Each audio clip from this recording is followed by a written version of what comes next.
हामी किन खुसी नभएको कारण तीनटा छ। नम्बर 1 हामीले जे छ सन्तोष गर्न जान्दैन। दोस्रो के हो नमिलेर कुनै कोसँग नमिलेर। अब नम्बर 3 अरस लागेपछि दुख्दै हो त्यो दुख्दै हो त्यो के हो त्यो क्लेश हो त्यो कारण अब के गर्ने सन्तोष।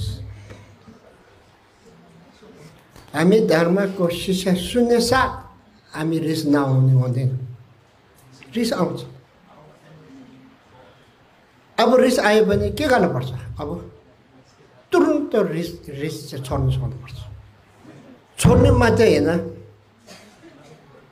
क्षमा माग्नु सक्छ।